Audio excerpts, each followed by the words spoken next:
Yeah, martial arts is an intimidating thing to step into, regardless of which one you're going to try. But most gyms aren't viper pits. Most, It's not Cobra Kai. no, it's really not like that. So yeah, we try to be as welcoming as possible.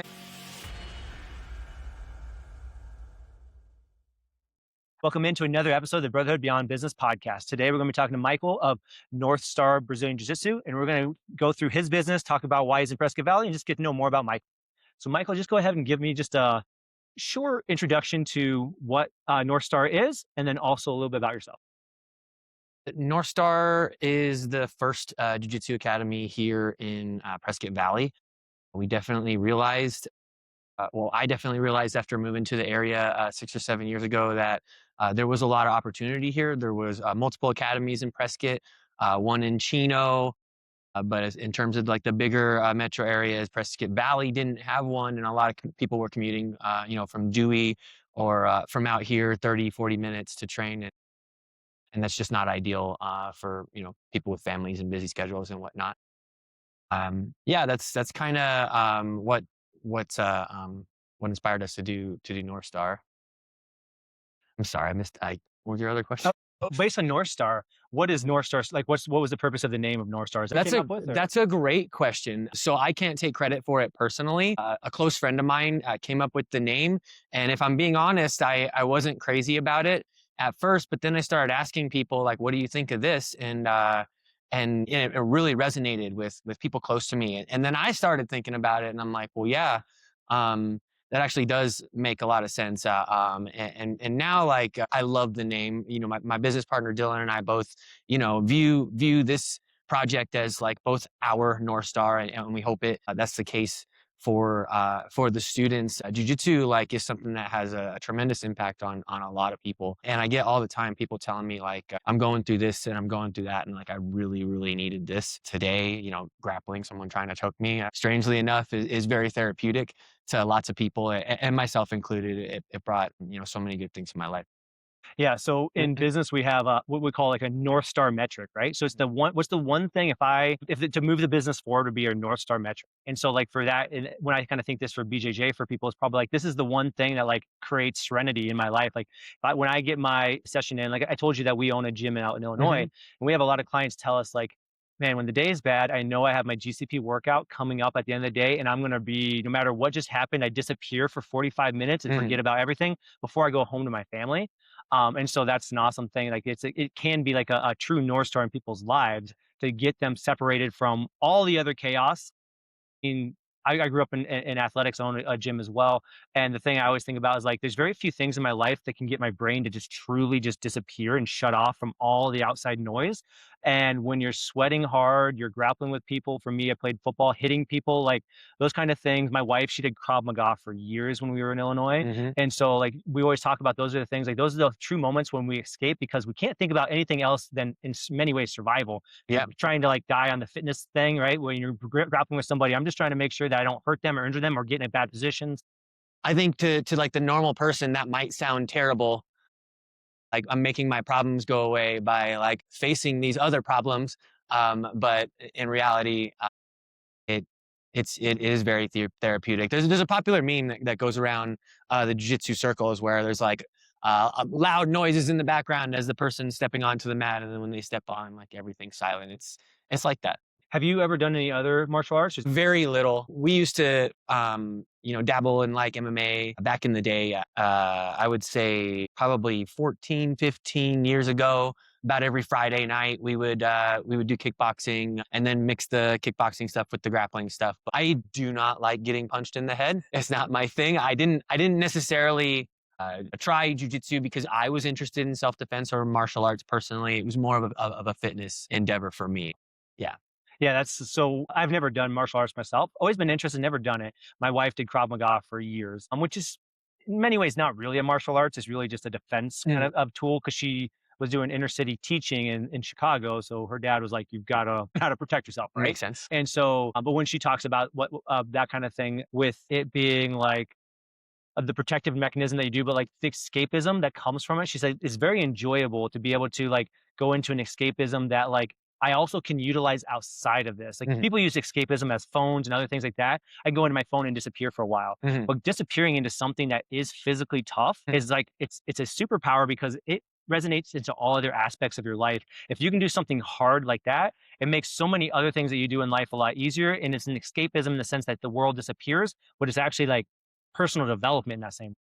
I agree with everything you said there, and I love that you use the word superpower because we call it that all the time, and that's a little bit different from the escapism analogy. They're two separate things. It's the superpower part, like you can to someone who's untrained, who's never done the thing before, to be so thoroughly controlled and maybe even like have the ability to call your shots with just a small amount of experience over someone.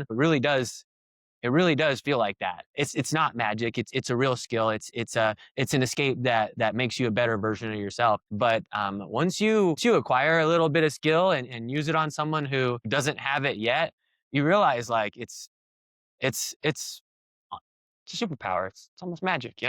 So one thing I've noticed probably over the last 5 years is for BJJ specifically, there's been a lot of CEOs that go into BJJ for skill building, but really just for the idea of like the reason that they like BJJ more than some other things, even more than just like fitness classes, is the skill development component of it, right? So Mhm. the idea is like mastery. I think CEOs or entrepreneurs love mastery of something. Sometimes in fitness, you're just like, I'm just going to put in some more work for the sake of like work, but like a martial arts can be like, okay, we're leveling up, we're moving through those things.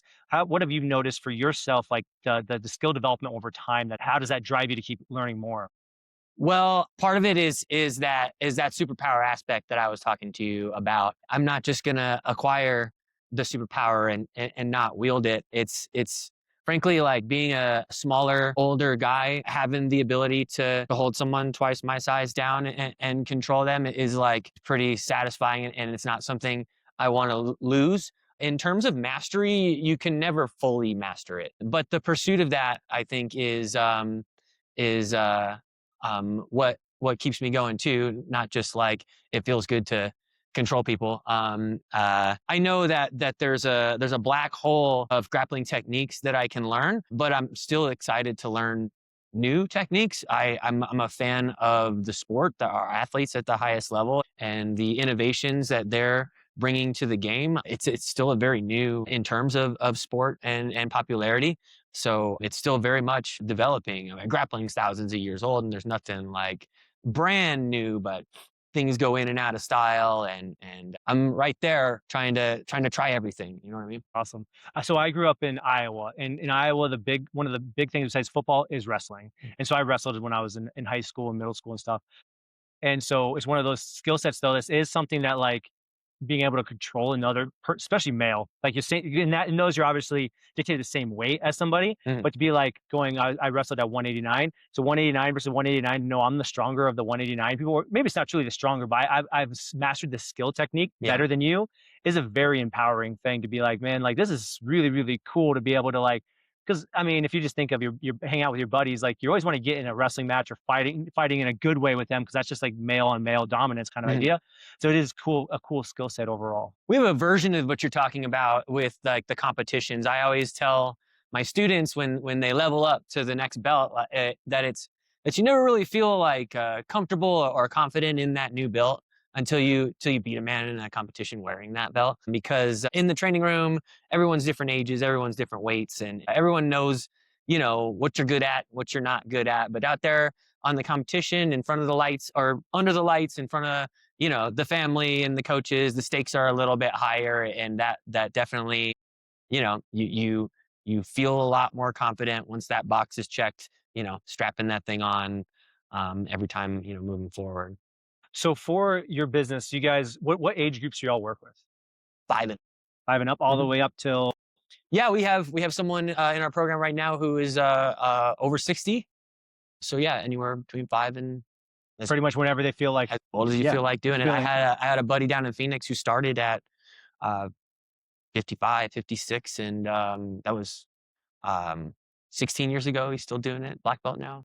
so how does that work? So let's say you start at like 55 years old.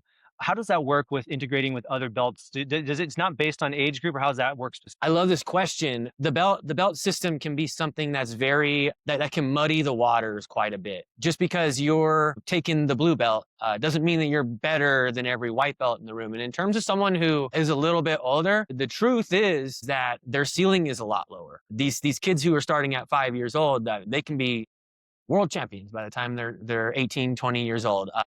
Someone starting at 40 years old just isn't gonna be the world champion. It's just they're not gonna be the best in the world. They've lost that youthful, absorbent, soak everything up like a sponge.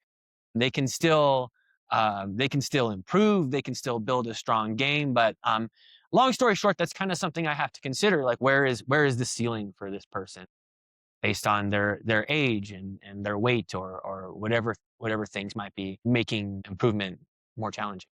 So I'm going to come from this from a perspective of 40. I just turned 40, something I've always wanted to get into martial arts. So walk me through how you would not convince me. I'm coming in with the idea that I want to start martial arts, kind of take the nervousness away from me. I'm like, I've never done this. There's a bunch of kids in here. There's a bunch of different age groups, and they're so much better than me. Where do I start, and how do I kind of integrate into what's going on? I mean, as of right now, we're only 2 years old. My answer when someone calls and says, "Do you guys work with beginners, people who are brand new?" is always like, "Yeah, we've only been open for under 2 years, and we don't have a ton of advanced people yet." As we grow, there's going to be separation. There's going to be a bigger schedule. There's going to be an advanced class, and there's going to be a fundamentals class, and those groups will train in the room that's more appropriate for them at the time. Right now, everything is mixed because it's just mostly lower ranks and relatively new people. So the technique is not too involved, not too advanced yet. As we grow, we'll grow into separating the advanced from the beginners and making sure everyone's comfortable. We're big on having it as welcoming as a program as we can. We want to work with everybody. We don't have a gold standard for what a North Star student should look like. We want to be patient with everyone we need to be patient with, and yeah, that's that. Yeah, I mean, Hmm. first of all, for anybody that's listening to the podcast right now and you've been looking at doing something like this sounds like is a good time to start with you guys, because I just look at it like, someday there'll be a separation and you guys will still be able to create the separation for the people coming new regardless. Mhm. But if you're kind of nervous getting into it, going to a gym that's maybe been around a lot longer, so I didn't even think of it, the idea that like in general, your clients are growing with your 2 years. Yeah. And so it's like, this is a better time to get in on the ground floor when the skill set, hey, I can be able to get in with these guys. Furthermore, I would argue a room full of advanced grapplers is a more welcoming room. When we first started and everyone was brand new, first week, first month, first couple months, it's a lot of legwork for us as coaches, catching everybody up all at once on the warm-ups and things like that. And now that, even though we don't have a ton of people who moved up to the next level yet, we have a lot of people who've been here a year or more. Those people, they take the workload off of me as a coach. They're welcome the new person and help them with their warm-ups, and more experience in the room only means more coaching assets for the new people, I guess is what I'm trying to say. I mean, that's good to know. Like that, don't worry too much about being in a because if it's like most sports or even like for our gym, is the more experience somebody's in there, they're willing to step in and then help out. Like, hey, you might be missing this. The coach is busy over here. Yeah. I can maybe help you out. Or if you're grappling with them, be like, hey, they're just going to be more willing to help out because they've seen the journey too. Yeah, martial arts is an intimidating thing to step into, regardless of which one you're going to try. But most gyms aren't viper pits. Most, It's not Cobra Kai. no, it's really not like that.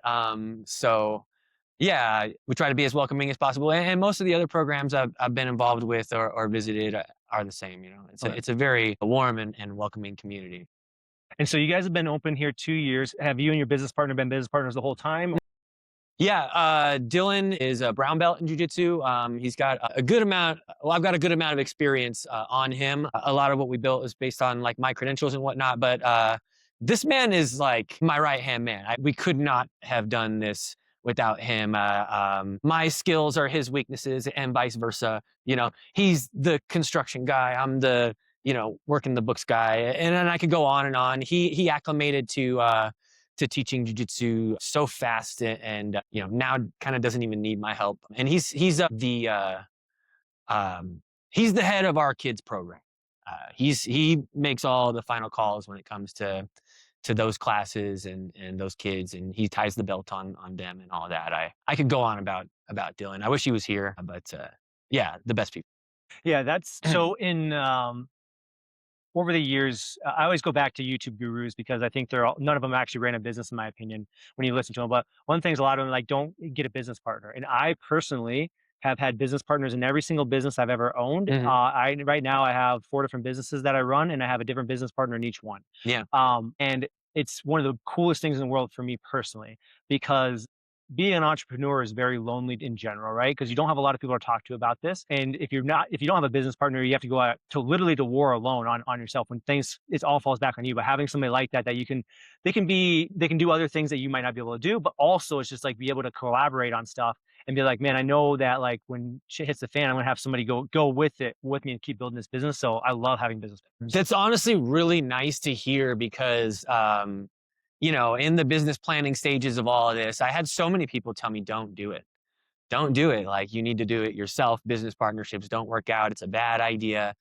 And I've just kind of considered myself lucky.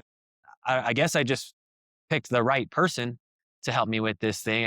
I see how it could have gone south. Yeah. It didn't. So, I do think I get why they say that for sure because there's a lot of instances that has happened, mm, but I think it's like you talked about you just can talk glowingly about him, right? And I think if you get in business with the right person and you go in with it because this person is the right human, I mhm, think that's for me when I've picked business partners. Every single person I've known for a long time, or if I didn't know them long, I know their heart. Like mm, spent enough time to know really what their yeah. heart is.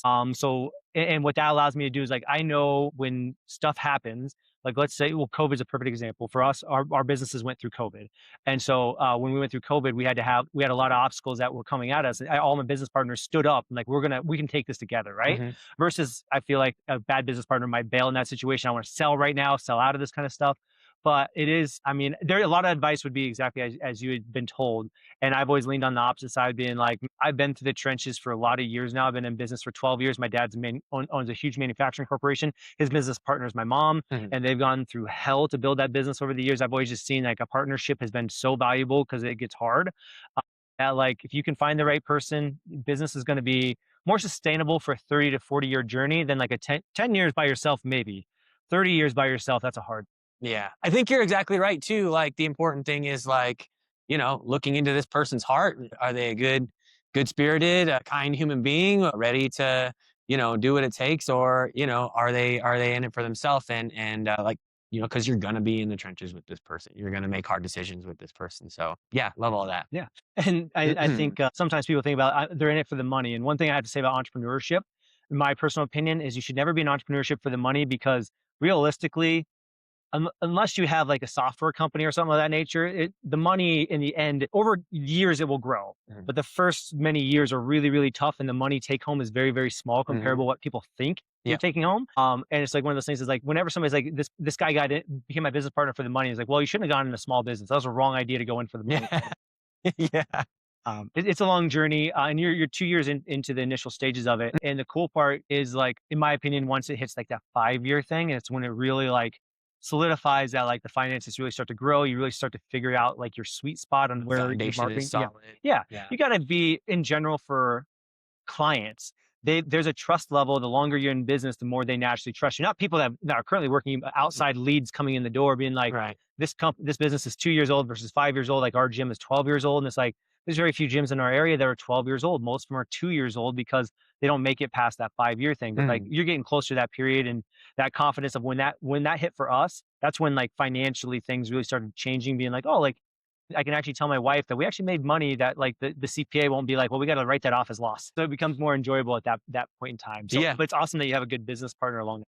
Yeah, I mean, it's still very much an enjoyable pursuit for both of us. We mop the mats at the end of the night every night, and I'm like a broken record. What a lovely night of classes, we're so fortunate to do what we do. Look at this palace that we built. We don't make a ton of money, and we knew we weren't going to make a ton of money doing this. And yeah, it was never about that.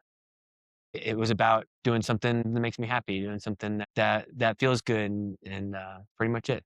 It's the idea of when you wake up for the day, it's going to be a hard day. It's going to be a hard day for everybody, Mm. right? But like you have those moments throughout the day where it's like, this is the glorious part of the day is I really get to do what I want to do. You get to train, coach people. You get that ability, like I'm impacting lives. And yes, there's going to be a part of the day that's business focused and it's not always the most fun part of the day. But the reward of those training classes on the outside, for me, it's like when one of the businesses I own right now is a marketing business.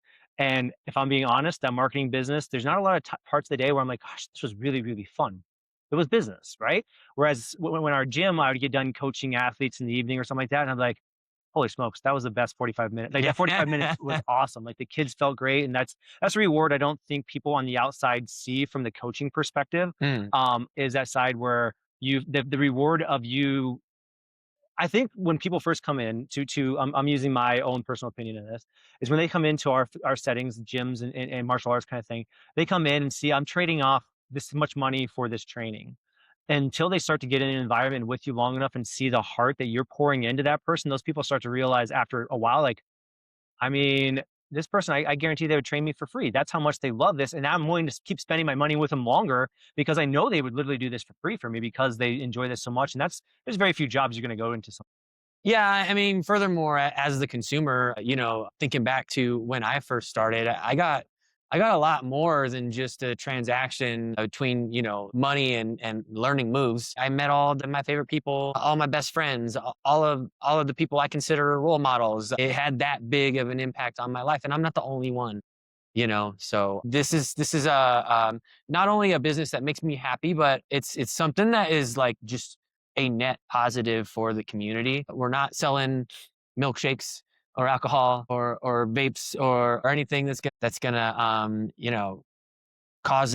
anyone any kind of harm or unhealthiness or anything like that. And so that feels really good too, that like the product itself comes from a good place in our hearts. Yeah. Mm-mm. Well, there's not a lot of places left in society where there's true community.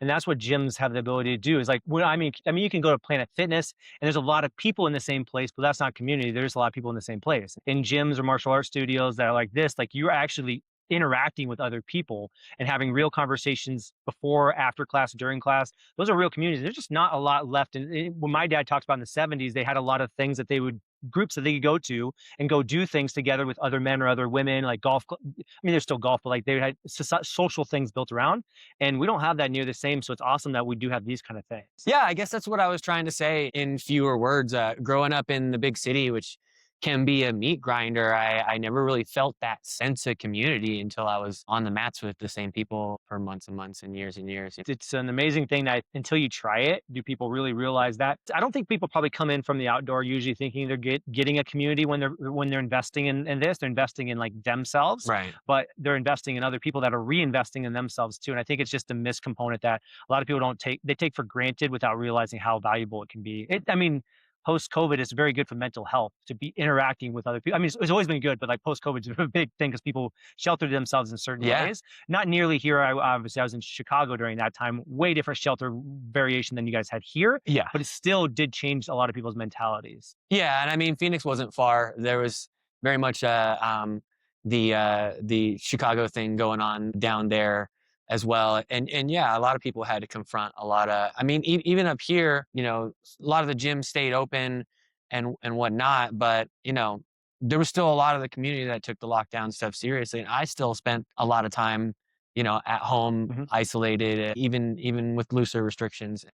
So yeah, I couldn't agree more. And it's a real shame what the pandemic did to a lot of gyms down there in the valley. For sure. Yeah, yeah. We went through some hard times during that time too. But I think for people, the average person, it's like just because you lost community during that time, like a lot of people have left, just had stayed away community. Now it's time to start rebuilding that community and finding those things too. Because if you are struggling with mental health, like this can change it real fast. I'm amazed that we've talked about that in our fitness facility is people have come in that have been relatively isolated for a long period of time. Besides just going to work, they've just been isolated in general, not just because of COVID, just naturally because the world's become more technology. So they can be isolated and feel connected when they get into an environment like this. Holy smokes, I haven't felt this since high school, like that, or college kind of feeling. Yeah, and I've seen incredible transformations in people mentally and physically from getting involved in and doing something like this. I personally didn't care for the running on a treadmill, riding a wheel, going to the public gym thing. Personally, I needed something that like engaged me a little bit more, something I could do like with a group and kind of fall into the background if I needed to. And so for me, this was the right fit for fitness, where other people would try more conventional means. Walk me through your schedule just so people that are listening can get an idea what your guys' current schedule is, roughly a Monday through Saturday kind of schedule that you guys have. Yeah, Monday, Wednesday, Friday, we have 10 a.m. classes for adults. Tuesday and Thursday, we have 9 a.m. classes for homeschool kids. Those are all of our morning classes. In the evening, we have so many classes. Monday nights is, I'm sorry, Monday through Friday is our bigger kids class. That's roughly ages 8 through 13, 14, depending on when they hit that growth spurt and start to grow into their adult bodies. Tuesday through Thursday at 4:15 is our littles class. Those are kids ages 5 through 7, 8-ish, depending on when they hit that growth spurt. And then Monday through Friday, adult classes at 6 o'clock. We have a no-gi adult class at 7 o'clock on Monday night, and then an adult open mat Saturday at 10 a.m. I think that's everything. So those are the class hours you guys are currently offering. So when we look at, so obviously you guys offer a lot of different things for a lot of different age groups. So kids, you said can start at kindergarten, 5 years old. 5 years old, 5 years old. We have classes for around 4.5, and we'll be honest with the parents. They're not ready. They're taking up too much of our attention from the rest of class. But for the most part, 5 and up. And so when they're coming at that age, this is me just truly just asking because I don't know a lot about this kind of stuff. What are they kind of doing at the very, very young age? Yeah, it's definitely a more stripped down, simpler version of what the bigger kids do. And what the bigger kids do is a more stripped down, simpler version of what the adults do. And also, we've definitely noticed over time that the little kids have certain tendencies that the adults don't, and gravitating towards those tendencies so they can be successful, and gravitating towards the other things that the adults can be successful with. It's a little bit of trial and error. Throw something at the wall, it's not quite working, tweak it. It's a shorter class than the bigger kids class or the adult, because the attention spans Yeah. are a lot shorter. And yeah, just for the most part, like removing a lot of those details and steps and things that are gonna just get them stuck and confused before they even do the thing, if that makes sense. Is there any reason a kid shouldn't be doing a martial arts? Is there anything that you could be like, this is usually like, so example, what's a good fit for somebody doing a young kid doing martial arts versus maybe not a good fit?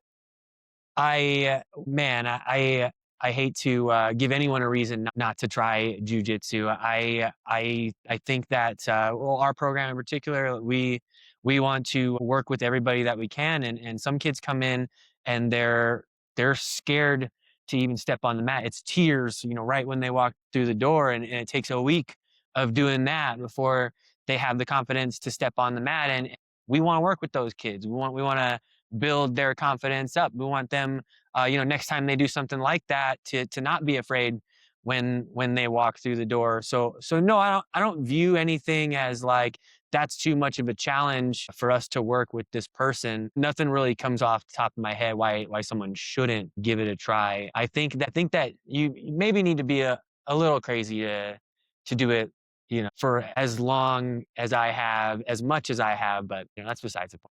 So then let's go into the adult side then. So for adults, is there anybody, I'm just trying to like help the people that are listening, like is this a good fit for me? And I agree, it pretty much could be a good fit for anybody. Yeah. But is there anything that you like would caution an adult from, like, hey, if you have shoulder mobility issues or anything that you're running, like, man, these are things you need to maybe get fixed before you try this? No, not necessarily. I've had a lot of injuries over the years, and sure, you have to wait till the healing's there to a certain degree before you train again. But it's very much like things I can work around. What deters a lot of adults is like real hungry youngsters. You know what I mean? The high school kids who just finished the wrestling program, who are ready to get after it and go hard with anyone and everyone. You see a lot of the dads, the career guys. get deterred from that. But nobody has to train with anybody that they don't want to. I think that the young hungry youngsters should train with the young hungry youngsters, and the casual dads should train with the casual dads, and the ones who want to mix it up with everyone are welcome to do that too. I think that a brand new white belt training with a brand new white belt is the highest chances for injury and accidents, if Yeah. that's the case. Yeah. So if that's something you're worried about, gravitate towards someone with more experience, even if that means you are losing most of that training session. That's healthy too. You have to figure out how to pressure and escaping bad positions, and a lot of it is just putting yourself in those positions over and over and over again, learning to stay calm and find your space to work. No, I think that's great advice because I don't think that would be your natural instinct. People's natural instinct would be like, "Oh, I see another white belt. They're like me. I should probably train with them because they're the same advanced level as I am." Mhm. But the actual thing, especially with martial arts, is probably different than most things. Is a more advanced person is probably going to be safer because they're going to put you in better positions. They're not going to like twist you in a way that they don't even know if that's the right position to be putting you in. I think about that back in my wrestling days. That when you're wrestling, like they would always have us, like the seniors and stuff, wrestle with the freshmen to Yeah. help them teach them the skill set versus other freshmen are just going at it hard, but they're learning nothing realistic.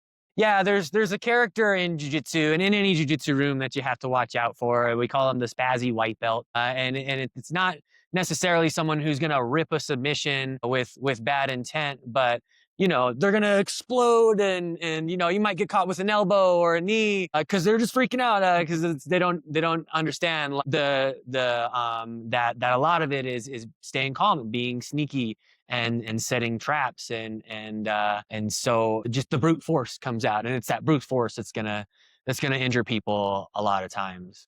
Okay, that's cool. I mean, as I kind of dig through my head, as me and my wife have been talking about doing different martial arts. She's again did Krav Maga for years and wants to get back into it.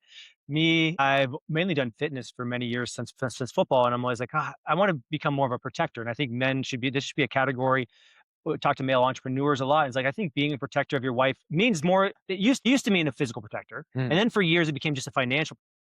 And now it's the side where we really need to be a combination of both. And mm. I don't know if it's really for anything you specifically need to physically protect your wife from. This area is a very awesome area, safe area. However, it's like it's a male skill set that you should have. And I've been talking to a lot of men like you protection should be part of that. Part of it is knowing how to wield the weapon, safe, knowing how to do that kind of stuff for sure. But you also need to know physically. Just I'm a big guy. I'm 225 pounds, pretty muscular. But if I get you and me get into a fight, you're probably going to take me down, even though you're smaller physically than me. It's because I know nothing about maybe throwing a couple punches, and that's all I got. And I'm hoping most men will never have to get in a situation they actually have to utilize those things. But I think as a male, that should be just a skill set we have, the ability to protect other people in our lives physically. Yeah, I mean, if for nothing else, peace of mind, and that the people you're with feeling safe. Yeah, couldn't agree more. It's funny because with my wife, I don't worry about her near as much. I mean, I don't worry. I don't think you really worry about yourself very often, but I don't worry about my wife as most people do because she did Krav Maga for 11 years, right? Yeah. And so she's very skilled in that side, and she's small. She's 120 pounds, at 5'2", but she's very skilled. And I'm like, that's kind of stuff it's nice to like the set protection side of things, and for husbands, for your wives too, is like get them into something like this that has a level of self defense to it too, just protection for their safety.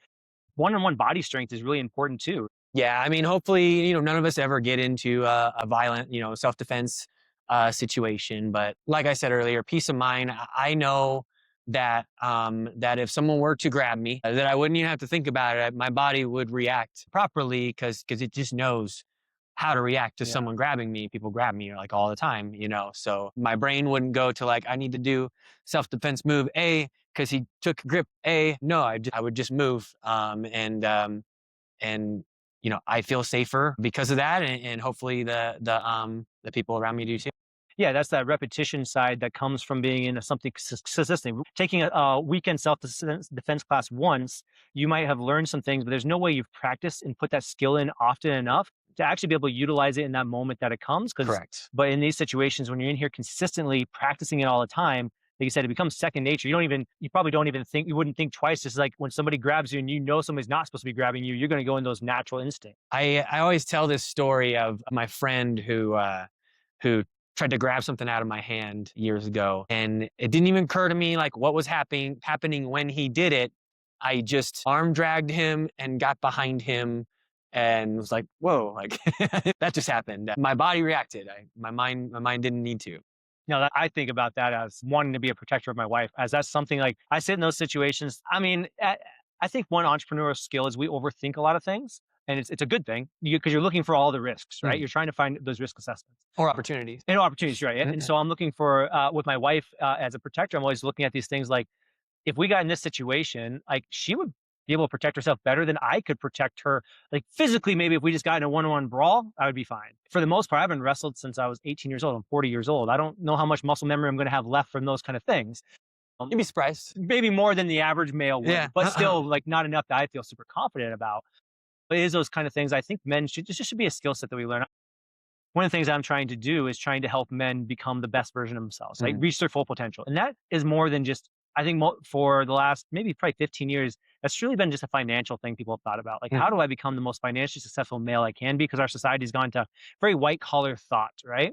And I think, well, we need, and I think moving to Prescott area has been really cool for me because that has brought out like men are just more, a little bit more manly around here than where I've lived in Chicago for many Sure. years. When I grew up in Iowa, every man around there was pretty manly from what I had considered manly being, right? Growing up Mm. as a kid, like everybody knew how to take care of themselves, right? Chicago, not quite the same.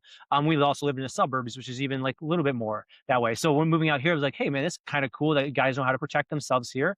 And it's something I need to like step up my game. And I'm just kind of like calling to other males out there listening to this podcast, being like, this is a skill set that I think shouldn't be ignored. And BJJ, other martial arts, find the thing that really fits what you think might be, or try them all out. I think it's a really good starting point for men to kind of get in that community, but also get in the protective nature. Yeah. Yeah, I agree. And I don't know why it is that way. Coming from living in the big city like you did as well, you'd think people would have more interest in self-defense living Yeah, down there than they would up here. I But know, right? yeah. You do look at that and you think like you're running into more opportunities for this kind of situation than we might ever run into here. Mm.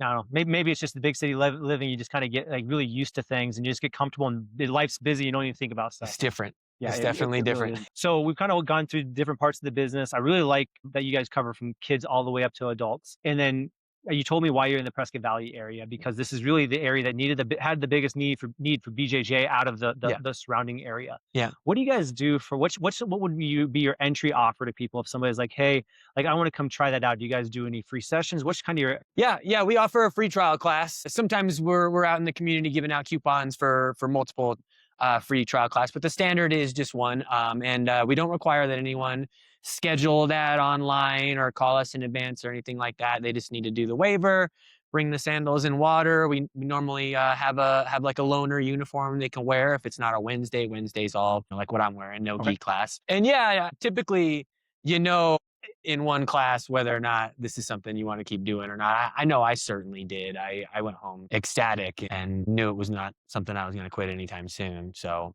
yeah. Cool. So they can come in, just get a trial out. And like you said, they don't really have, only thing they need to know in advance is filling out the waiver. And is that online or? Yeah, the waiver's on our website. There's a visitor sign up form. You give your first and last name, your email, and then a little liability waiver, and that's it. We always remind people bring sandals and water because we don't want to bring dirty feet onto the mats for sanitary purposes. And obviously, hydration is important. Yeah, that's about it. That's all they need to come try out class once. So I've approached this from the male perspective a lot. I want to kind of dive in the female perspective a little. Out of like, what is in your percentage of BJJ students, like what's kind of the ratio of male to female? In the kids class, relatively high. I would say maybe 60-40 in the kids. We have lots of girls that mix it up with the boys, and the playing field's a little bit more level with the kids, and that might be why.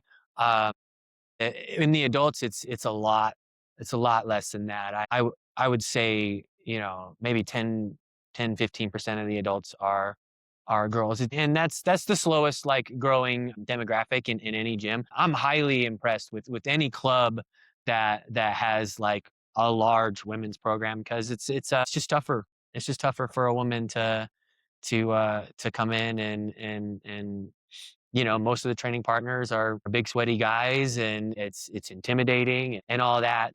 So yeah, that's why we have the women's only class once a week and some women are doing that class and mixing it up with the guys in the mixed adult class too.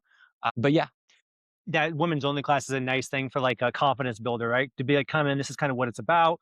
You can feel it. And if you really enjoy this, then you might feel more confident to be able to like, okay, I can mix in with the men a little bit more. Well, no, not necessarily. Some women simply don't want to mix in with the men, and in terms of why, I don't really know. I've heard all manner of things. Some women only want to train with the men because they feel that if they're ever in a self defense situation, it's gonna be Come against a against the man. man. Yeah. It's I just think that females have a lot more trouble getting comfortable in a rough and tumble wrestling room. That's Yeah. that's just kind of what young boys do. It is something that, so growing up in Iowa, I've heard from my brother who still lives there that women's wrestling is really growing in Iowa. Mhm. Young women's wrestling, right? So it's one of those things that maybe it's something that is coming up in the thing, and it might be more familiar in BJJ and stuff down the road when they've trained through things at a younger age through that. But I would imagine, like my wife, so like I said, she did Krav Maga and she had to train mainly with men because there weren't a lot of women in that stuff. And she's like, she would probably get a little injured a little bit more often because the men were just so much stronger than she Mhm. was for the stuff they were doing. And frankly, like it can be frustrating when you're doing when you're doing decent techniques, you're doing the move right enough, but like brute strength is still too much to compensate for. Yeah. I've experienced that. I'm not a bigger man, and yeah, size is definitely an asset. Testosterone is an asset if you're a female, makes you stronger. Yeah, I use TRT right now because I have issue with low testosterone. Yeah. I had to get on TRT to help my testosterone get up, and it's amazing how much better I feel when my testosterone is at the right capacities. I don't think it's controversial at all to say that like women aren't as strong as Yeah. men. I can feel it physically when I grapple with someone who isn't as strong. And yeah, that's definitely makes it twice as hard. So young girls, they're pretty involved in, which is awesome. I love to hear that. And I think there's also like as you get older for women in general, it's just like that's maybe not the environment most women want to be in. They'd rather be in yoga classes or something like that. Mhm. Maybe not. Maybe if they could get a bruise, they don't want to bruise and all that kind of stuff. I definitely can see that. When me and my wife talked about martial arts and her getting back into it, she's like, "Well, I'm teaching now, so I don't want to end up with like." She would sometimes have bruises on her arms and stuff, and they'd be like, "I don't want that around my kids." So I can definitely see their reasonings more than maybe a guy's reasoning is. Like, Mhm. if I show up to work with a bruised eye, nobody's going to say too much too much about that. So Women's jiu-jitsu is growing and is gaining popularity. I think, I mean, I don't know for sure, but I think jiu-jitsu is at this point in time the most popular martial art out there, just because it's so discussed in the media, and your favorite celebrity's probably doing it.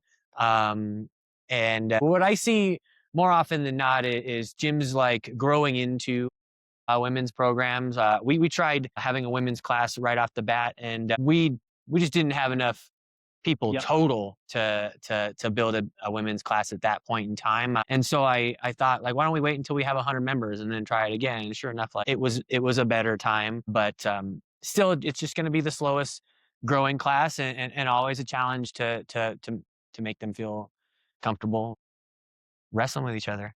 So from there, competition wise, so what do you guys do for competitions?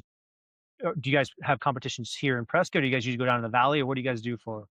We'd be interested in hosting a tournament up here at some point in time. That's something that's never happened in this area, and I have some friends out in the White Mountains who are hosting tournaments now. So that's something that we put this much thought into. But competition's always been a big part of jujitsu for me. Like I said, I got into it more for fitness reasons and gravitated more towards the sport side of things than the self defense side of things. Which with any martial arts, you're gonna have that. But yeah, we take teams down to Phoenix pretty consistently, just about every month or two, and our competition teams are growing. As they do, we try to do more competition training. Something we do with the kids is like mock competition rounds, where just two people are in the middle and everyone's yelling and making a bunch of noise. The parents are over here making a bunch of noise, so we feel nervous, like, oh my goodness, everybody's watching me, versus the whole room is training and the kids are kind of goofing off with each other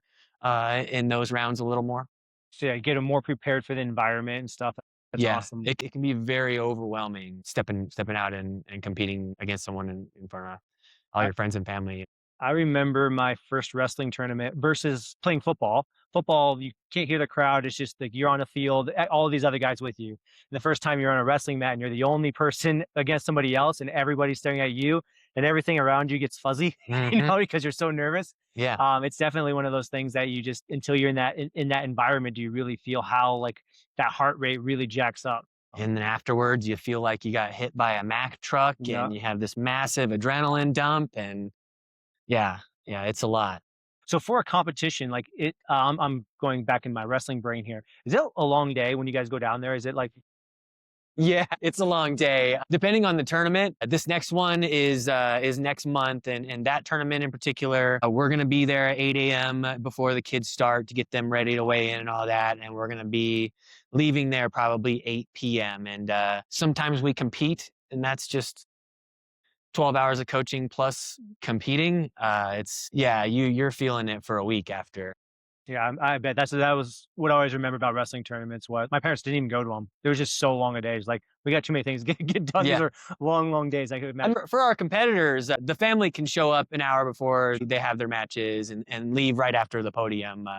For us as coaches, it's quite exhausting. But again, like, there's worse ways to spend a Saturday. I go down there and I see all my friends who are coaches and run academies down there. All my friends I used to train with down there.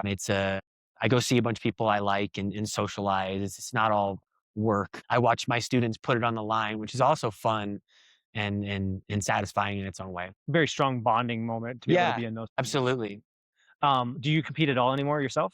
It's been yes. Short answer is yes. I had some knee issues that I'm dealing with at the moment. It's been since last year since I've done it, but I love to compete. It's yeah, it's taxing, but at the same time, I wouldn't trade it. Do you have for yourself? Do you have any like other people? So do you just when you're just doing your normal training in here, or do you have like a group of guys that compete at a higher level that you get together with, or just mainly with your crew? When I was down in Phoenix, I had that. Here, starting from scratch, opening my own gym. It's me and Dylan and the students, and my business partner Dylan is a tough round, and he's about my size and my age too. So thankfully, him and I match up together great. So in terms of high level training partners, I have my business partner and then the students, and some of the students are getting pretty dang tough. Just when you're saying that, I was just thinking like sometimes with my business partners, I would love to be able to like once in a while just go out on the mat with them. Some of those moments when we have just a little bit of disagreement in what we're working on, like let's take it out on the mat for an hour It's or something. it's so funny because like that is such a wonderful outlet where we get to talking about this and that. Maybe we have a fun, a lighthearted disagreement or something, and then just a wrestle breaks out. And this is a recurring thing that happens quite a bit. So yeah, that is pretty nice. One of my favorite podcasters, him and his brother run their business together, and he talks about how once in a while him and his brother, I don't know if his name's Andy Frisella, he has a podcast called Real AF, Mm. and him and his brother who runs this big first form energy drinks or first form supplements runs this, and they get once in a while they're just getting fist fights, literally just like we're brothers, we do business together, we'll do this in the office, that kind of stuff. And I just look at that being like I could never do that. But Yeah. when you said this here is like, but in a controlled environment, that would be really, really fun. I couldn't do it in an office setting, but I could doing this like, hey, once in a while it'd be good to go at it. We do that without the head trauma. Whereas my business Mm. partners, I'm quite a bit bigger than all of them. They're more they're probably more in like that 170-pound range, Mm. 225. I used to weigh 285, so I've come down a Yeah. lot from there, but a little bit different physically. So Yeah. I'm tall, but I'm only 150. So definitely, smaller than most of my students. really, Yeah. okay. So I mean, all sizes really fit for something like this. But in terms of athlete wise, is there one that like these athletes perform better? Is there size? Because like for football, you have a certain size to better. Basketball, you have a certain size that does better. Mhm. Is there anything for like a really good BJJ person that size wise matters? I think that having a long reach and being tall and lanky is definitely beneficial. But to answer your question, no. I think that ultimately your grappling style will be a little bit your personality and a little bit your body type. You have to sort of use your assets as best you can. I study a lot of athletes at the highest level who have similar builds to me. because I probably need to gravitate towards the type of moves that they're doing just because your body type is going to make certain things easier and certain things harder. That's just kind of how it works. Yeah, that makes sense. I think of when I wrestled, the 135 pounders, the moves they used were different than I was using at 189, Yeah. because the strength ratio was so much different and they could get away with mobility. They were just more mobile than I was, honestly. Yeah. And I remember seeing them wrestle, being like doing these like monkey rolls, and I'm like, I'm not gonna even try that. Yeah. I mean, as someone with reach, I can keep people away really good. But a shorter, more compact guy is going to be able to change levels and get under and, shoot and wrestle better. And that's just, the two of us using our assets best we can. Is there anything else that you want people to know about that I haven't really dug into about your guys' business? Well, we have a kids camp coming up next month. That's going to be June 8th through the 12th. We're celebrating 2 years of being open. That's actually tomorrow. I don't know if your podcast is going to be out in time for that, but open mat and potluck, kids open mat, all are welcome for that. Kids camp, what age groups would that be? That's going to be ages 5 through 13. The older ones we're going to put in more leadership roles. Yeah, all the kids are welcome for that one. Probably not any older than 13. Yeah, I think that's all I got at the moment. It's awesome. Kind of just to do a quick recap for everybody. I love that you guys found a target. Like going to Prescott Valley was a very smart. Going to look at this from a business perspective. Very smart way to be like, hey, I know these other areas have these, but and when you live in this area, people are like, oh, it's just in Prescott. But that's still 20, 25-minute drive, depending on where you're at in this, or I live in Chino. It's Yeah. a 20, 25-minute drive. So just being like, I'm going to drive over to that. Well, that's roughly 50 minutes of your night driving. So putting this strategically in a place that didn't have a big BJJ close enough that's like within, we found for gyms, most people don't want to drive more than 10 minutes to get to their gym. Correct. And so that's like ideal to be within. So it's a very smart like business move, like find the spot that like nobody else is. Yeah, and I mean things are so much more spread out here than they are down in the valley. Down in the valley, there's a gym every square mile. Yeah. You have us, way on this side of the Prescott metro area. You have ESJ kind of right in the middle, and then you have Mountain Tribe sort of way in downtown Prescott. So everyone's a good 15, 20 minutes away from each other, and honestly, like those other schools have been really nice and supportive to us. The community is still is uncombative, and everyone's on good terms. So that's something awesome. that's not that you can't say about the big city as well. That is awesome because one Mhm. thing that I've been talking to a lot of Prescott business owners is like, you guys are in a unique ability in small town to be big enough that if everyone played really nice together, no, I'm not just talking your business, I'm talking about all industries, people get very competitive, right? Yeah. Using landscaping as an example. It's like there's enough jobs for most people. If you guys work together and like really conquered the area better, it would be better served and your business would grow better for that purpose. I feel strongly about this. It's just not productive to fight and talk bad about each other. Matter of fact, Dylan and I, we were both teaching over there at Mountain Tribe before we opened up here, and Rob was very supportive of this. Since we told him it was in the works, and they're going to be here tomorrow supporting our 2-year event, and Very cool. we try to make it over there to support their belt promotions and all that stuff. So. No, that's awesome. That's way it should be. It should be in all communities, especially when you get to smaller communities that can be more tight knit than Phoenix, which is just so spread out. Yeah. Smaller communities, you should be able to do that because it helps the community overall, and I think that's what we need to do. Also, if you were walk through this door and you were looking to try jiu-jitsu and you asked about the other schools in the area and I said bad things about them, like, how would you look at me after that? Yeah. Like, it's not necessarily a selling point. Like, I'm talking bad about the other businesses. It doesn't make me look like a nice guy. I mean, just knowing you a little bit, it doesn't seem like your nature either, and you're naturally going to be like supportive. And I think people that do community-based things, they want to obviously grow their community, but they're just trying to grow the community in general for the BJJ community, more people doing it. Yeah. And so you're not going to talk bad about people because you don't want people to be turned off by what you guys are doing in general. Yeah, and the community is small. Eventually, one of our students is going to go over there and mention my name or Dylan's name, and I don't want that conversation to be negative. It's out of my control, obviously, but yeah, we have a lot of back and forth between gyms in Phoenix and gyms up here in the area. Having a beef is just the worst possible thing we could do. Yeah, I mean, in many ways, business is stressful enough. Yeah. Honestly, you just don't need to add those other like weird components where I'm upset with another business that's just doing their own thing. I'm doing my own thing. Realistically, for most small businesses, there's plenty of opportunity out there. It's just my biggest advice to all small businesses is usually you're the best kept secret because you're just not marketing enough. People don't know you enough, right? And so it's very rarely that people don't have enough lead generation. That they need to do is they need to be seen by more people. So doing things like putting on the events that you have coming up, those are awesome opportunities for people to see your business and invest in your business and be part of those things. And people just need to do those things honestly more often, Yeah. because it's not that people don't want to be part of you. They could be literally right across the street and have no idea that your jiu-jitsu studio is right here. So. Yeah. That part of the business is definitely a little bit challenging. Finding our avenues for, setting up a table in public or whatever is kind of a matter of like talking to the right person, making the right contacts and whatnot. So the events, the kids camps, the movie nights, all of that, it's all just trial and error, throwing things at the wall, seeing if it sticks. Very much like to find more ways to get out and interact with the community, but just gonna take time and meeting the right people. Yeah, and like you kind of said, you're 2 years into it, very early in the journey, plenty Yeah. of time to go. Scale. Most YouTube gurus are going to tell you to scale faster, and I actually tell people to scale slower. Mhm. And the reason I say that is, yes, it does hurt your initial financial bottom line, but it keeps the community stronger, and you're growing in the right things. Because when you try to scale too fast, what you're trying to do is you're bringing in things that don't really fit what you want just for money's sake. Yeah. And when you're doing those kind of things, you scale, and then all of a sudden the attention goes down. You didn't get enough coaches for the amount of people coming in. Mhm. You don't have a coach that's trained up correctly to even take on more people if you had to do that. Yeah. So I always tell people actually scale slower, scale correctly, Yeah. because you're in not a 5-year game, you're in a 30-year game for most people. And that 30-year game takes 30 years. And it really takes a good 10 years to get that real traction going.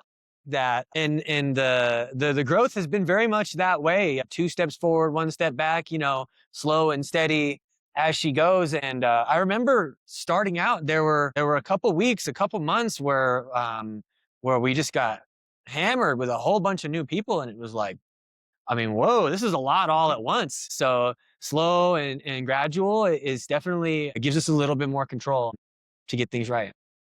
Cool. I love getting to know you today, Michael. I really appreciate your time. Guys, want to check out another episode of Brotherhood Beyond Business podcast? We have a bunch coming up. All the links to all Michael's stuff is going to be at the bottom of the podcast. It's going to be in those things. It's going to be on our website. We'll be sending stuff off to Michael as well, so you can find us anywhere. Thanks for joining us. Hit subscribe, turn on notifications, and stay locked in. Brotherhood is more than business. It's about leading from the front, leveling up in every domain, and becoming the CEO of your own life. Step up, execute, and we'll see you in the next one.